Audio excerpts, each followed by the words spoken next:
4-5 हजार ठान हतियार भित्र्याएर 1-2 हजार नेपालमा मान्छे मार्न पाइयो भने त स्थिति त अलि राम्रै हुन्थ्यो होला। संसारमा जब दमनका झिल्काहरू बल्न थाल्छन्, प्रतिरोधका ज्वालाहरू र प्रतिरोधका दावानलहरू त्योभन्दा चर्को ढङ्गबाट उठ्न थाल्छ। क्रान्तिकारी विचार, क्रान्तिकारी पार्टी र क्रान्तिकारी नेतृत्व माथि फौजी हस्तक्षेप अगाडि बढाउँछ भने नेपालमा कसैले पनि थाम्न नसक्ने युद्धको सुरुवात हुन्छ। कांग्रेस, एमाले र माओवादी एमसीसी सम्म आइसकेपछि उनीहरू पनि नेपालको राष्ट्रियताको निम्ति अब नवौपनिवेशको या साम्राज्यवादको दलाल भन्दा बाहेक केही पनि भएन। कांग्रेस, एमाले र प्रचण्ड माओवादीहरूले लडेन, त्यो लडाई हामीले लड्नुपर्ने छ र त्यो लडाई चाहे त भियतनामको जस्तो राष्ट्रिय प्रतिरोध युद्ध होस्, त्यो हामी लड्न तयार हुनुपर्छ। कि अमेरिका यो संसारको जुनसुकै देशमा गए पनि त्यो देशलाई नसक्याइकन, त्यो देशको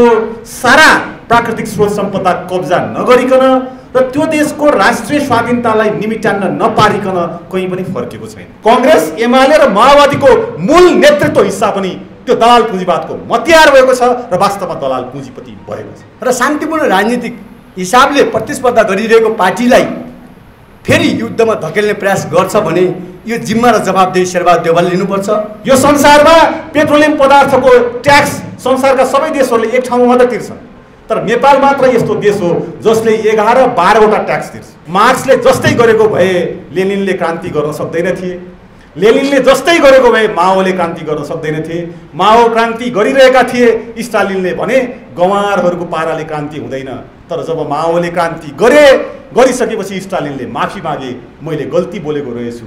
नेपालको दलाल पुँजीवाद यसले उत्पादन केही हुन दिन्न र यो बहुराष्ट्रिय कम्पनीको दलाल मात्रै हुन्छ। दमनले यो संसारमा कुन चाहिँ देश हामीलाई देखाइदेऊ, दमनले दमन गरेर क्रान्तिलाई निस्तेज गरेको त्यस्तो कुनै देश छैन। लेनिनको जस्तै कपी गरेको भए माओले क्रान्ति गर्दैन थिए र माओको जस्तै कपी गरेर हामी क्रान्ति गर्न सक्दैनौँ। हामी हाम्रो मौलिकतामा क्रान्ति गर्नुपर्दछ। त्यो मौलिकता भनेको आजको विज्ञान प्रविधिको युगको क्रान्तिको नयाँ कार्यदिशा निरूपण गर्नुपर्नेछ। त्यो कार्यदिशा निरूपण गर्नेतिर पनि यो 4 कम्युनिस्ट पार्टीको ध्यान जाओस्, यही अपिलका साथ मेरो कुरा टुङ्ग्याउँछु। हस्त। पहिलो कुरा त हामी अमेरिकी साम्राज्यवादलाई विगत 80 वर्षदेखि हेरिराखेका छौँ र त्यो अमेरिकी साम्राज्यवादको चरित्र, त्यसको अन्तर्कथा, त्यसले संसारलाई गरेको हरकतको बारेमा हामी अपडेट छौँ। हामीलाई थाहा छ कि अमेरिका यो संसारको जुनसुकै देशमा गए पनि त्यो देशलाई नसक्याइकन, त्यो देशको सारा प्राकृतिक स्रोत सम्पदा कब्जा नगरिकन र त्यो देशको राष्ट्रिय स्वाधीनतालाई निमिट्यान्न नपारिकन कहीँ पनि फर्केको छैन, कहीँ पनि फर्केको छैन। ऊ लिबिया गयो, ऊ इराक गयो, ऊ अफगानिस्तान गयो, ऊ इजरायल गयो अथवा प्यालेस्टाइन गयो, ऊ अफ्रिका जान्छ। जुन देशमा जान्छ त्यो देशलाई लुटेर, त्यो देशलाई टाट पटाइसकेपछि मात्रै कयौँ देशहरूमा ऊ बसिरहन्छ र ऊ फर्केको नौटङ्की गर्छ। एउटा बहस हाम्रो अगाडि आयो जब एमसीसी सम्झौता आयो। यहाँका बुजुर्गहरूले, यहाँका दलालहरूले भने कि यो एमसीसी सम्झौता राष्ट्रघाती छैन। यहाँका नवदलालहरूले, उपनिवेशवाद या साम्राज्यवादका नवदलालहरूले भने कि यो हाम्रो हितको अनुकूल छ, हाम्रो देशको राष्ट्रियताको प्रतिकूल छैन। म अनुरोध गर्न चाहन्छु यो मञ्चबाट कि नेपालमा किन आउनु पर्यो?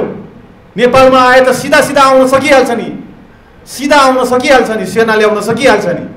2वटा कारण छ नेपालमा अमेरिकाको नजर।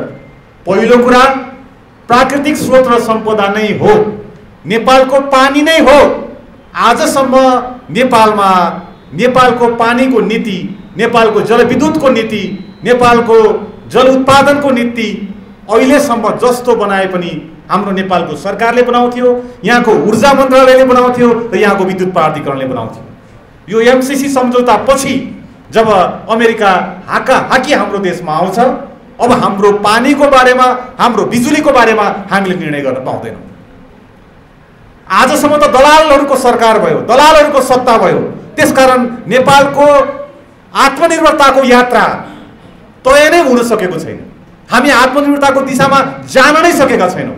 तर एउटा कुरा त ग्यारेन्टी हो नि, यदि हाम्रो देशलाई हामी आत्मनिर्भर बनाउँछौँ भने हाम्रो पानीलाई प्रयोग गरेर मात्रै हाम्रो देश आत्मनिर्भर हुन सक्छ। हाम्रो जल सम्पदालाई या हाम्रो ऊर्जालाई प्रयोग गरेर मात्रै हामी आत्मनिर्भरताको दिशामा हामी जान सक्छौँ।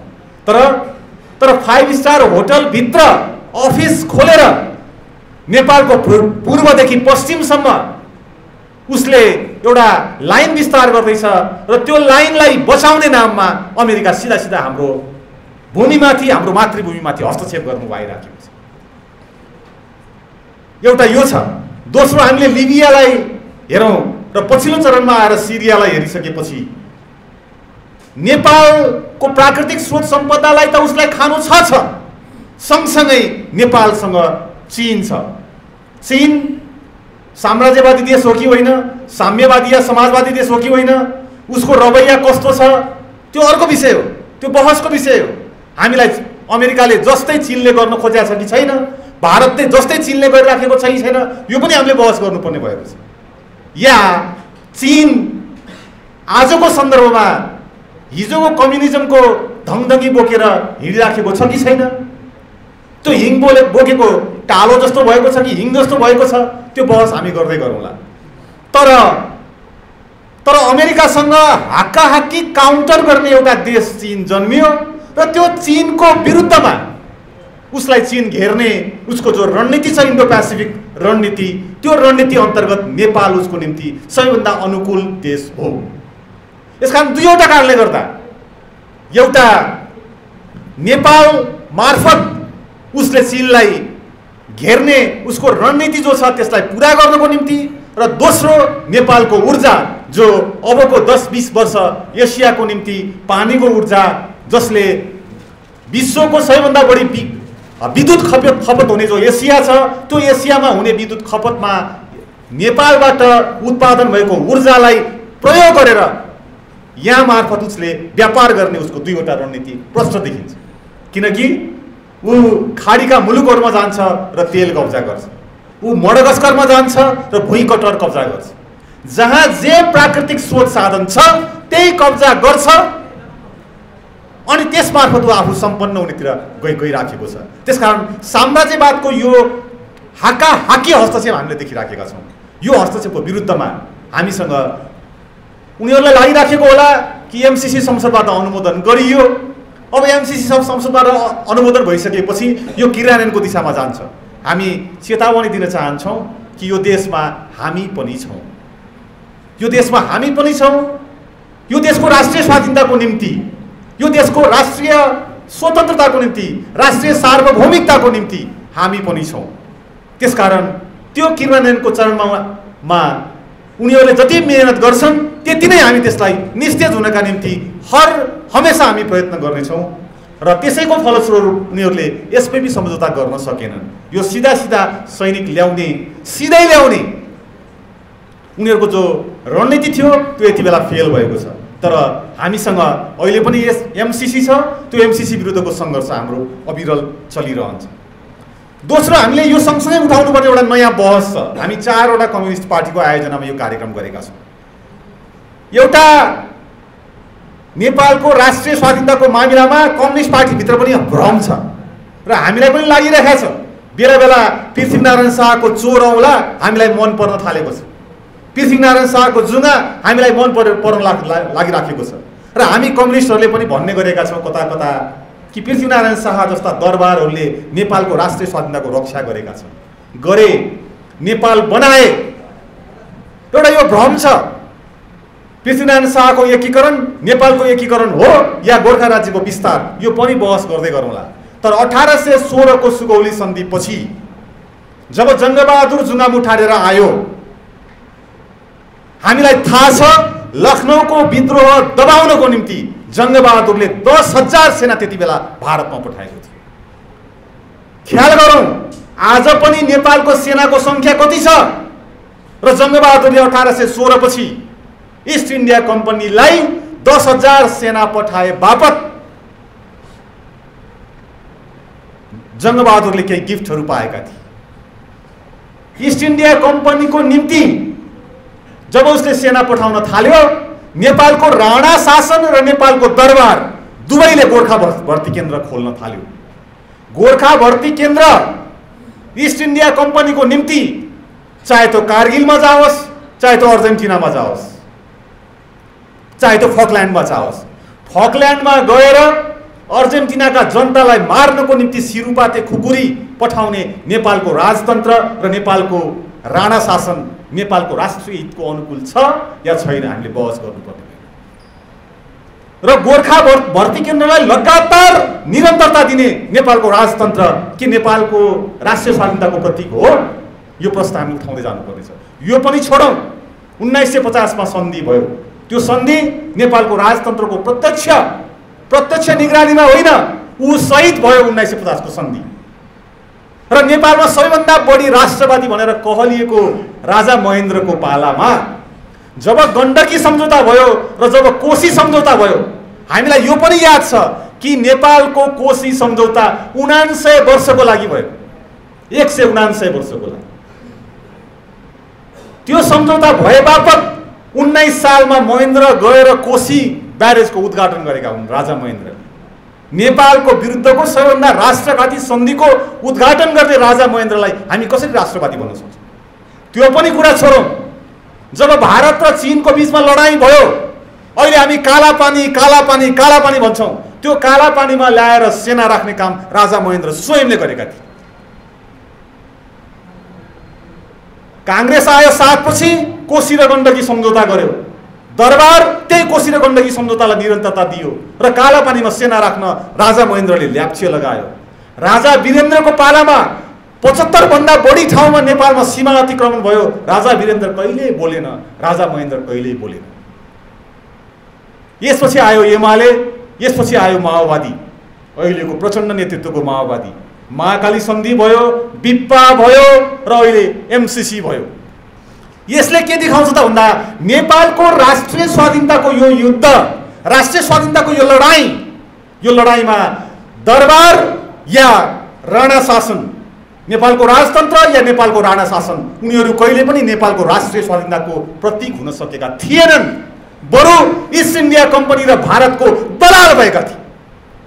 कांग्रेस, एमाले र माओवादी एमसीसी सम्म आइसकेपछि उनीहरू पनि नेपालको राष्ट्रियताको निम्ति अब नवौपनिवेशको या साम्राज्यवादको दलाल भन्दा बाहेक केही पनि भएन।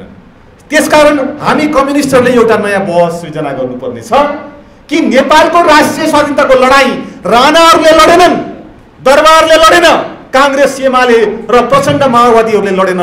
त्यो लडाईँ हामीले लड्नुपर्ने छ र त्यो लडाईँ चाहे त भियतनामको जस्तो राष्ट्रिय प्रतिरोध युद्ध होस्, त्यो हामी लड्न तयार हुनुपर्ने। तर नेपालको राष्ट्रिय स्वाधीनताको रक्षाको निम्ति अब वास्तविक क्रान्तिकारीहरू र वास्तविक कम्युनिस्टहरूले मात्रै सक्छन् भन्ने कुराको सन्देश हामीले दिन जरुरी हो।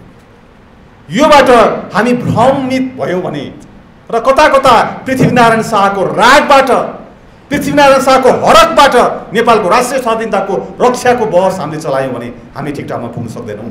दोस्रो, हामीले यो बहस गर्नुपर्ने भयो। तेस्रो बहस महँगी। सबैलाई थाहा छ पेट्रोलियम पदार्थको मूल्य बढेको छ। हाम्रो सन्दर्भमा पेट्रोलियम पदार्थ मात्रै होइन, पेट्रोलियम पदार्थ आलु हो, काउली हो, चामल हो, बन्दा हो, मुला हो, लुगा हो, चस्मा हो, सबै हो। हामी 2 खरब रुपियाँको पेट्रोलियम इन्धन हामी भारतबाट ल्याउँछौँ। हाम्रो बजेट जम्मा 20 खरब रुपियाँको छ।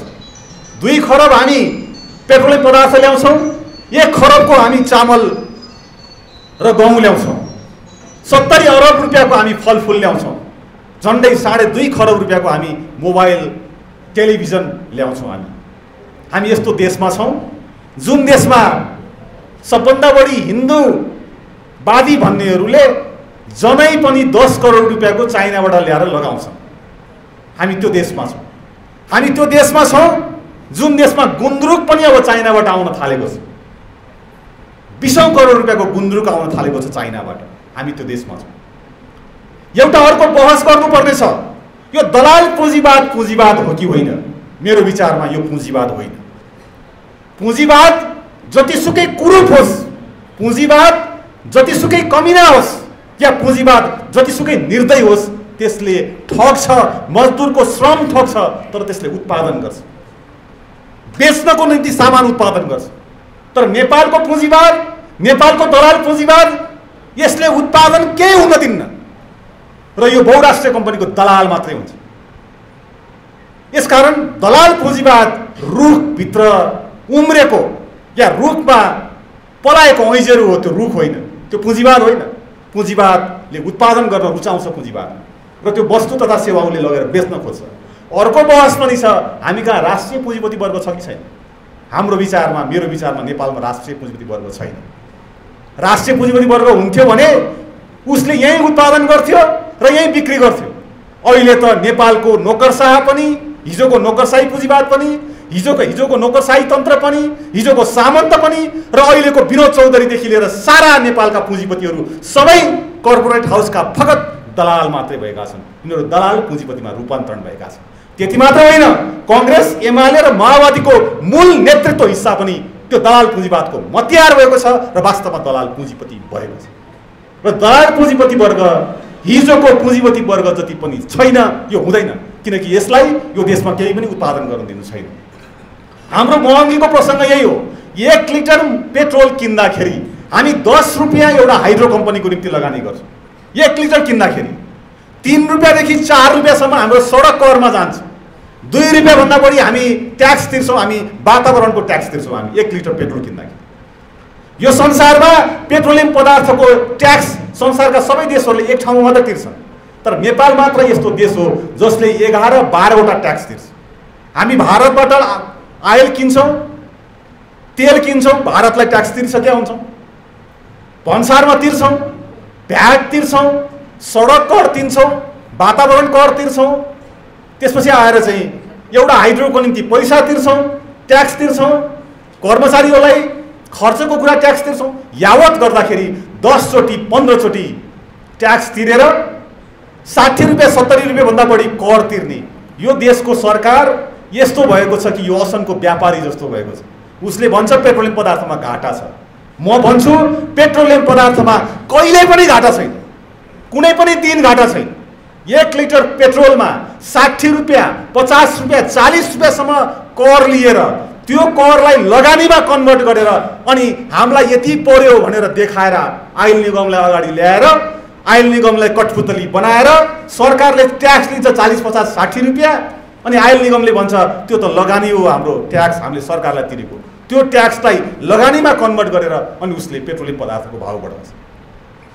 पेट्रोलियम पदार्थको भाव बढाएको भोलिपल्ट यातायातको भाव बढ्छ, भोलिपल्ट लुगाको भाव बढ्छ, आलुको बढ्छ, तेलको बढ्छ, चामलको बढ्छ।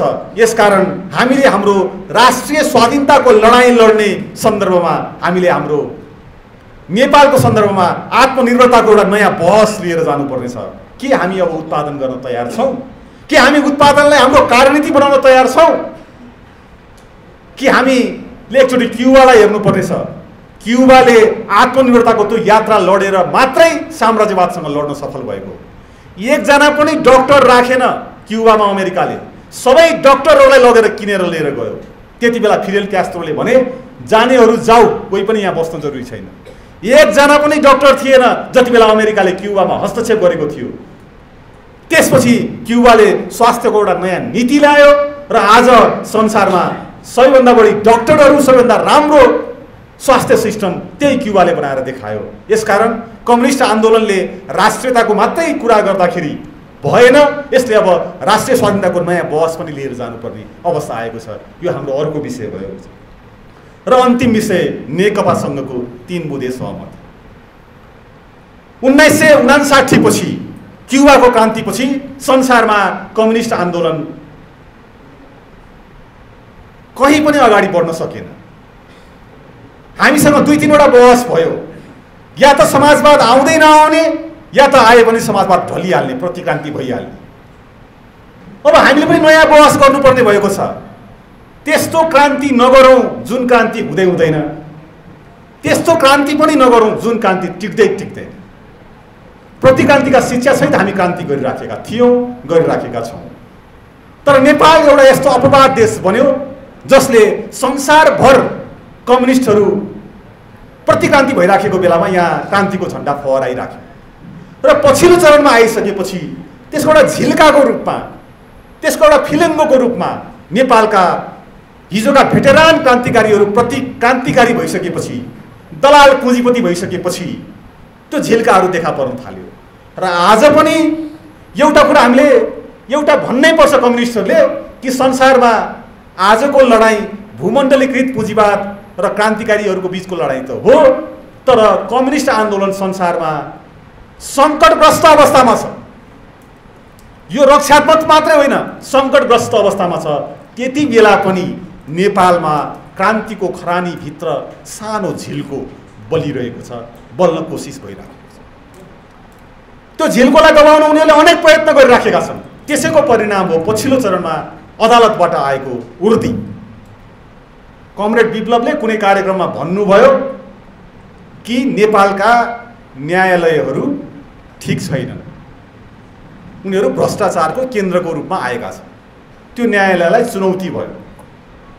त्यहाँ यो दलाल सत्ता लाग्यो या अरू कोही कोही लागे, उनीहरूले त्यही न्यायालय मार्फत नेपाल कम्युनिस्ट पार्टीलाई दबाउनको निम्ति उनीहरूले एउटा नयाँ तिकदम गरे। हामी 4 कम्युनिस्ट पार्टीहरूको तर्फबाट अनुरोध गर्न चाहन्छौँ र चुनौती पनि दिन चाहन्छौँ। संसारमा जब दमनका झिल्काहरू बल्न थाल्छन्, प्रतिरोधका ज्वालाहरू र प्रतिरोधका दावानलहरू त्योभन्दा चर्को ढङ्गबाट उठ्न थाल्छ।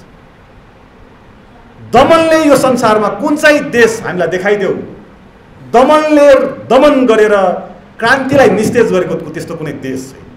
त्यसकारण अदालतबाट जारी भएको उर्दी या पुर्जीलाई, गिरफ्तारीको पुर्जीलाई 4 कम्युनिस्ट पार्टी यो अन्तर्क्रिया मार्फत खारेज गर्न चाहन्छ। र सँगसँगै हामीले एउटा नयाँ बहस पनि अगाडि लिएर जानुपर्ने भएको छ। यहाँ अहिले कमरेड किरण हुनुहुन्न, अरू केही कम्युनिस्ट पार्टीका साथीहरू हुनुहुन्न।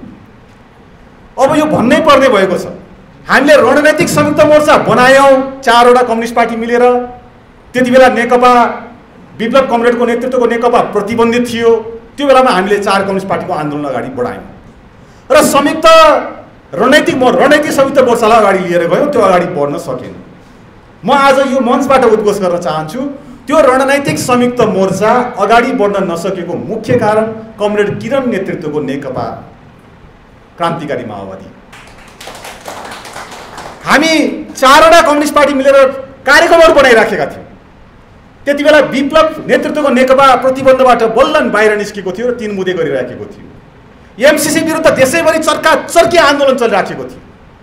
हामी कार्यक्रम तय गर्दैथ्यौँ, कार्यक्रम लेख्ने। अब देशैभरि हरेक देशका सदरमुकामहरूमा, सहरहरूमा, गाउँहरूमा लगातार कार्यक्रमहरू लिएर जाने कार्यक्रम हामी लेखिराखेका थियौँ। कमरेड विप्लव लेख्दै हुनुहुन्थ्यो।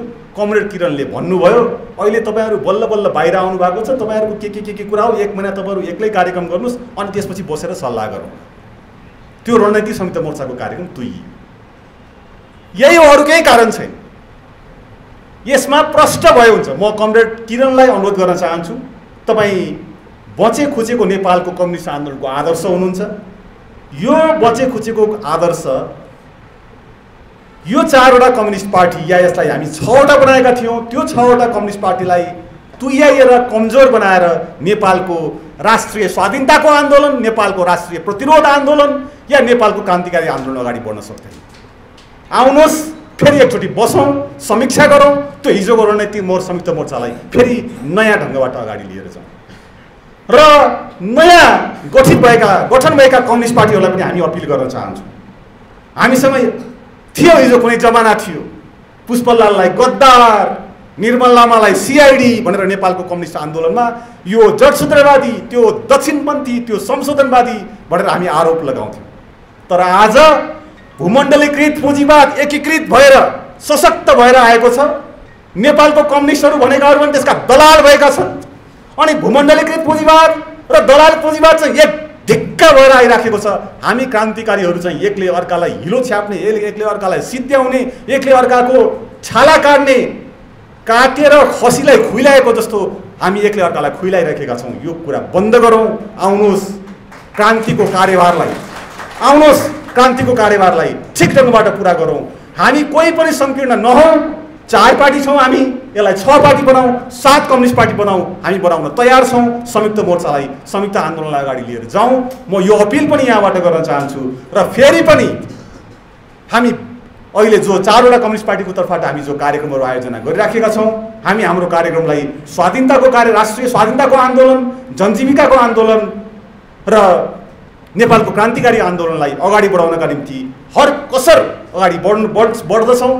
र एउटा अर्को सङ्कल्प पनि हामीले गर्नुपर्ने भएको छ कि यसलाई रणनीतिक संयुक्त मोर्चाको उचाइमा लिएर जाने र एउटा नयाँ बहस पनि हामीले गर्नुपर्ने भएको छ कि लेनिनले जस्तै गरेको भए संविधानको बारेमा बहस गरोस्, जसले एउटा संयुक्त सरकार गठन गरोस्, जसले निर्वाचन प्रणालीको बारेमा बहस गरोस् र एउटा नयाँ विधिको विकास गरोस् भन्ने एउटा प्रकारको हामीले पनि हाम्रो आधारहरू खडा गरेका छौँ। अहिले हेर्दाखेरि यो संसदीय व्यवस्था असफल भयो हो। अहिले हामी वैज्ञानिक समाजमा तत्काल आउने सक्ने सम्भावना छैन। त्यसो भने हाम्रा सङ्क्रमणकालीन विकल्प के त?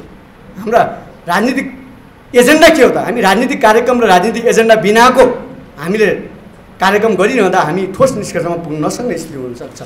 त्यस कारण म अन्तिममा आएँ, जो 3 बुँदे सहमति नेकपासँग गरिएको छ, राज्य पक्षले गरिएको कुरा हामीलाई थाहा छ। एकाध व्यक्तिसँग हाम्रो भेटघाट पनि भयो। ती मान्छेको नाम अहिले म यहाँ उल्लेख गर्न चाहँदैन। उनीहरूले भन्ने गरे 4-5 हजार ठान हतियार भित्र्याएर 1-2 हजार नेपालमा मान्छे मार्न पाइयो भने त स्थिति त अलि राम्रै हुन्थ्यो होला भन्ने मान्छेहरू भेटिए। त्यस्ता मान्छे अहिले माओवादी केन्द्रमै रहेका छन्। र युद्ध गराउने मान्छेहरू, यो देशमा द्वन्द्व मचाउने मान्छेहरू आज विभिन्न हिसाबले लागि परेका छन्। हिजो यही शेरबहादुर देउवाकै पाला हो, गिरिजाप्रसाद कोइरालाकै पाला हो, जति बेला माओवादीहरू अत्यन्तै बढी माओवादी मारिए, माओवादीले हत्या गरिए। आज हामी यो घोर पर्छन्। यो मात्र होइन, अब यदि क्रान्तिकारी विचार, क्रान्तिकारी पार्टी र क्रान्तिकारी नेतृत्व माथि फौजी हस्तक्षेप अगाडि बढाउँछ भने नेपालमा कसैले पनि थाम्न नसक्ने युद्धको सुरुवात हुन्छ। यो कुरा अहिलेको सरकारले थाहा पाइराख्नुपर्छ। आज हामीले अदालतको कुराहरू हेरेका छौँ। आज हामीले अदालत कस्तो अदालत हो? जनताले कम्युनिस्ट पार्टी बनाइदिनु पर्ने, तर अदालतले कम्युनिस्ट पार्टी फुटाइदिनु पर्ने, त्यस्ता अदालत, जो अदालत हामीले हेरिरहेका छौँ। तपाईँको विभिन्न प्रकारका चाहिँ रूप रङ्ग र ढङ्गका अदालत, भ्रष्टाचारी न्यायाधीशहरूको कारणले आज नेपालको न्याय प्रणाली अत्यन्तै अस्तव्यस्त बनेको छ। हामीले हेऱ्यौँ नेपालका राजनीतिक पार्टीको यो अवस्था पनि हेऱ्यौँ। जस्तै तपाईँको ओलीले उही अध्यादेश, दल विभाजन सम्बन्धी अध्यादेशको सन्दर्भमा 78 वैशाख 8 गते संसदीय दल वा पार्टी केन्द्रमा 40% पुर्यायो हुने त्यही अध्यादेश देउवाले त्यति बेला विरोध गरेको थियो। प्रचण्डले विरोध गरेका थिए, माधवले विरोध गरेका थिए। अहिले 2078 भदौ 2 मा आउँदा 20% पुर्यायो हुने भन्ने कुरा आयो। इतिहासमै कम्युनिस्ट विभाजन औपचारिक ढङ्गले अदालतले गर्न पुगेको थियो। एमाले र एकीकृत समाजवादी विभाजन हुनु भनेको कम्युनिस्ट विभाजन हुनु हो। इतिहासमै मधेसवादी दलहरू विभाजन हुनु पुगे। महन्त ठाकुर उपेन्द्र यादवहरू विभाजन भए। आज हामीले हेरिरहेका छौँ अदालत के हो र के गरिरहेछ भन्ने कुरा। त्यस कारणले गर्दाखेरि हामी यो कुराहरूमा जो हस्तक्षेप गरिरहेको छ यसप्रति हामी डराएका छैनौँ र हामी भन्न चाहन्छौँ 3 बुँदे सहमति सरकारसँग भएको हो। सरकारले इमान्दारी साथ कार्यान्वयन गर्नुपर्छ र शान्तिपूर्ण राजनीतिक हिसाबले प्रतिस्पर्धा गरिरहेको पार्टीलाई फेरि युद्धमा धकेल्ने प्रयास गर्छ भने यो जिम्मा र जवाबदेही शेरबहादुर देउवाले लिनुपर्छ। यो राष्ट्रघाती